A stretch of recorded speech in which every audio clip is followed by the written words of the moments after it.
Upside down rice Middle East Palestinian ரெசிபியான mutton மக்லூபா. சஃபீனா இதை நமக்கு சேலஞ்சாக கொடுத்துருந்தாங்க. அவங்க இதை சிக்கனில் பண்ணியிருந்தாங்க. நம்ம மட்டனில் எப்படி பண்ணுறதுன்னு பார்க்கலாமா? இதுக்கு நல்ல 1 கிலோ மட்டன் கொஞ்சம் எலும்போடு இருக்கிற மாதிரி பார்த்து எடுத்துக்கோங்க. அண்ட் ஃப்ரெஷ்ஷாக ஒரு மசாலா ரெடி பண்ணணும். என்னென்ன சேர்க்கணும்னு ஸ்க்ரீனில் கொடுத்துருக்கேன். அப்படியே ஒரு ஸ்க்ரீன்ஷாட் எடுத்து வச்சுக்கோங்க. இதை வறுக்க தேவையில்லை. மிக்ஸி ஜாரில் சேர்த்துட்டு நல்ல ஒரு ஃபைன் பவுடரை அரைச்சி எடுத்துருங்க. மிடில் ஈஸ்டில் இதை அரைக்காமல் அப்படியே முழுசாக சேர்ப்பாங்க. பட் அரைச்சி சேர்க்கும் போது ஃப்ளேவர் ரொம்பவே நல்லா இருக்கு. இந்த மசாலாவை அப்படியே மட்டனில் சேர்த்துட்டு தேவைக்கு உப்பும் சேர்த்து நல்லா கையை வச்சு பிசைஞ்சு விட்டுட்டு ஓவர் நைட் நீங்கள் ஃப்ரிட்ஜில் வச்சு ஊற வச்சுக்கலாம். இல்லை குறைஞ்சது 1 மணி நேரம் ஊற வச்சுக்கோங்க. இப்போ ஒரு குக்கரில் 1 டேபிள் ஸ்பூன் அளவுக்கு நெய், 2 பிரியாணி இலை, ஒரே ஒரு வெங்காயத்தை ஃபைன் சாப் பண்ணி நல்லா வதக்கி விட்டுட்டு நம்ம மட்டன் மெரினேட் பண்ணி வச்சிருந்தோம் இல்லையா, அதையும் சேர்த்துட்டு எண்ணெயிலேயே ஒரு 5 நிமிஷம் நல்லா வதங்க விடுங்க. அதுக்கப்புறமா மட்டன் முழுகிற அளவுக்கு தண்ணி, 2 கியூப்ஸ் சிக்கன் ஸ்டாக் சேர்த்துக்கிறேன். இது ஆப்ஷனல் தான். மட்டன் வேக வைக்கிற தண்ணியில தான் ரைஸ் வேக வைக்க போறோம். இது சேர்க்கும் போது நல்ல எக்ஸ்ட்ரா டேஸ்டா இருக்கும். இப்போ நல்லா மிக்ஸ் பண்ணி விட்டுட்டு மூடி போட்டுட்டு உங்களோட மட்டன் வேகிறதுக்கு எவ்வளவு டைம் எடுக்குமோ அதுக்கு தகுந்த மாதிரி விசில் வச்சுக்கோங்க. அண்ட் ஒரு 1/2 கிலோ அளவுக்கு பாஸ்மதி ரைஸும் நல்லா கழுவிட்டு ஊற வச்சிருக்கேன்.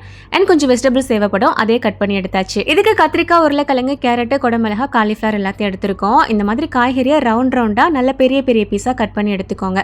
ஆலிவ் ஆயில்ல லைட்டா உப்பு ஸ்ப்ரிங்கிள் பண்ணி இந்த மாதிரி நல்லா 2 பக்கமும் ஃப்ரை பண்ணி எடுத்துக்கலாம். ஸோ பெரிய பேனா இருந்தது அப்படின்னா 2 வெஜிடபிள்ஸா இந்த மாதிரி ஃப்ரை பண்ணி எடுத்துட்டா வேலை ஈஸியா முடிஞ்சிடும். இதெல்லாம் இந்த மாதிரி ஃப்ரை பண்ணிட்டு ஒரு பிளேட்ல தனியாக எடுத்து வச்சுக்கோங்க. அதுக்கிடையில மட்டன் வேக வச்சிருந்தேன் இல்லையா, அதுவுமே நல்லா பஞ்சு மாதிரி சூப்பரா வெந்து வந்துருச்சு. இப்போ இது ஒரு பவுல்ல மாத்திட்டு 1 டீஸ்பூன் அளவுக்கு சில்லி பவுடர், 1/2 டீஸ்பூன் ஜீரகத்தூள், கொஞ்சமா உப்பு சேர்த்துட்டு நல்லா கையை வச்சு லேசா மிக்ஸ் பண்ணி விட்டுக்கோங்க. ஆல்ரெடி நம்ம வெஜிடபிள்ஸ் எல்லாம் ஃப்ரை பண்ண பேன் இருந்தது இல்லையா, அதிலே கொஞ்சம் நேரம் போட்டு நல்லா ரோஸ்ட் பண்ணி எடுத்துக்கோங்க. இந்த ஸ்டெப் ஆப்ஷனல் தான். விருப்பம் இருந்ததுன்னா பண்ணிக்கோங்க. டேஸ்ட் செம்மையா இருக்கும். இப்போ தனித்தனி குடும்பமா இருக்கிற இவங்களெல்லாம் கூட்டு குடும்பம் ஆக்கிடலாமா? ஒரு பேன்ல கொஞ்சமா பார்ச்மெண்ட் பேப்பர் வச்சிருக்கேன். நான்ஸ்டிக் யூஸ் பண்ணும்போது பார்ச்மெண்ட் பேப்பர் யூஸ் பண்ணணும்னு அவசியம் இல்லை. விருப்பம் இருந்ததுன்னா சேர்த்துக்கோங்க.